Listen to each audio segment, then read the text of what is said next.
Okay, let me get this right out the way here, because I was going to say something in the other one, but I wasn't sure exactly how I said it, and I just went on a train of thought. But anyway, let me finish this up. So, what I was going to say is how our perspective is going to change in 20 years, and that's what I mean by what will happen, quote unquote.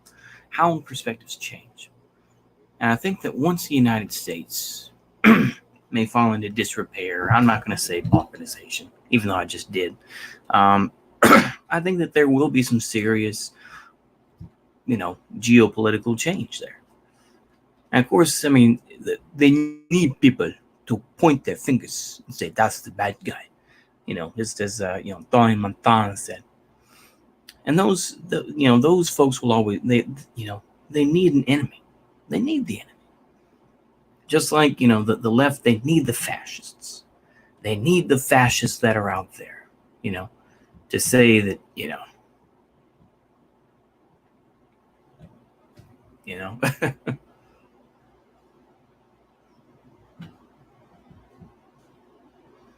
That's what they need. They need the enemy. Yeah, they need those things to happen.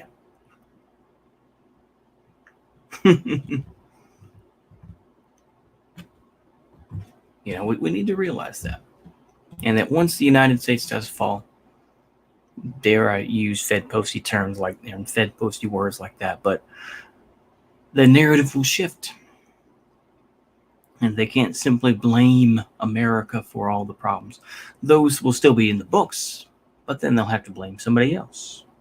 So Russia, China, the possibly the State Department and the CIA spooks that will still exist that will go to other countries for hire, and they will simply be doing the same things that they did in the CIA and and the State Department and everything else. They just do it in different parts of the world. I think I've said this before, but I want to reiterate that point. People are oversimplistic and they say, well, once America falls and everything will be more peaceful, this and that. Of course, we know that's not true. We know that's not true. Anybody with a brain knows it's not true. The reality is that people got to keep a system going, and sometimes they have to do it in a not so pretty way, and that can mean jailing people. That can mean getting rid of that can mean making people disappear. That could mean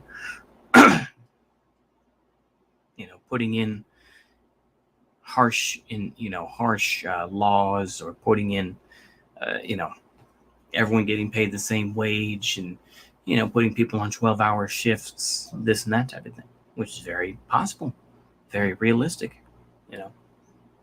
So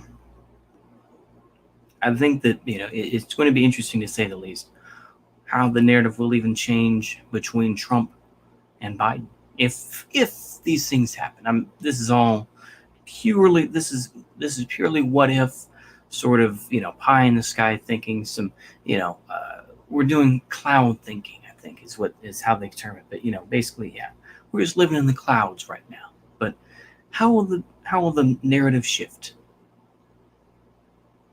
Because of course the narrative will change. How is that narrative going to change between Trump and Biden? Of course, people will be hounding Biden to say, what are you going to do about the police? What are you going to do about the farmers? What are you going to do about international relations? Are you going to be harder on Russia? Are you going to do, there's a literal laundry list of stuff. And I think that should be remembered. And it's going to be interesting. I say 20 years, but who knows? I do believe that collapse is a process. I'm going to say to that. I think it's easy for us to, be impotent and be impatient and say, "Oh, we need something to do now." But life never works that way. And dare I say it, dare I get somewhat religious here, but I would say that God makes it that way. Makes it for when people are ready to handle something. We all wish that we could just grow up and be able to move on with our lives, but sometimes we're not ready for it. God has to put certain things in front of us to make us into something, and then we can be ready for it. But that's just me. Maybe that's a little bit too secular, or maybe even a little bit too blasé to say, well, God makes it that way. Look, that's fine. I'm more of an agnostic, as cringe as that is. I'm sorry. I'm sorry for if I hear my Catholic audience, my Ortho audience get mad about that. But so is, such is the way. But I think that's all I have to say. I want to kind of wrap that up. Basically, you know what? I'll tell you the reason why I said this. Because I'm tired of, I'm sick of hearing about, oh, America is so awful, this and that. We've done all these awful things. Fine. Yeah, America's done awful things. I have no doubt about that. Whether it's banana wars, whether it's what we did in, Vietnam, whether it's what we talk about in Korea, whether it's, South America, whether it's the overthrows in Greece back in the 50s, I think, whether it's Indonesia, a whole laundry list of stuff. But to say those things won't happen with another government is ridiculous. Those same exact things will happen again. Simple as. I'm just going to tell you right now. America didn't just invent these things, And maybe that's a bit more Americentric, and maybe it's me, brushing it off to the side and trying to deflect. And maybe it is. Maybe it is a bit. Maybe it's because this is the only country I know.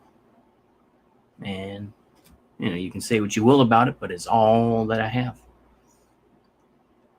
It is, as much as these expats that will say, screw America, oh, it's great living in China, or it's great living in Vietnam, or wherever, and, you're always going to be an American.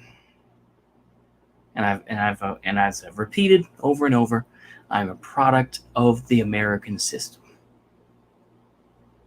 That doesn't mean, I'm going to wave the flag behind me and say, America the beautiful, or, start saying, oh, say, can you see? No, I'm just saying I'm a product of that.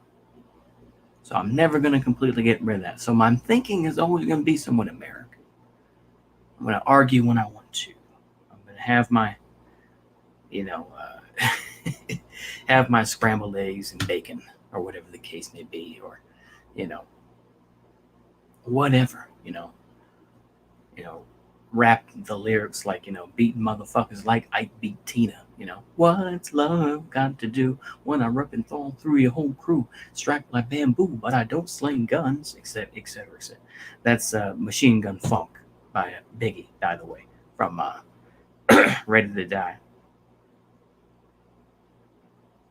Anyway, sorry for the dead air there, but I think that's all I really have to say. I just, I will just say, I think as Americans, we get tired of it. And definitely if you study politics and you hear about the rest of the world, they'll say, well, America did this, America did that. Well, the CIA did that. The State Department did that. Yeah, we may profit from it to a point, sure. But to say that we completely do it for ourselves is nonsense. No. We're just too stupid, fat, and lazy. And I'll say that honestly, it's an America. Anyway, wanted to make that a short video. Anyway, I hope y'all are all asleep. And, hopefully you can wake up, and when you watch this drivel, and maybe you can get something out of it. Anyway, have a good rest of the day. See you later.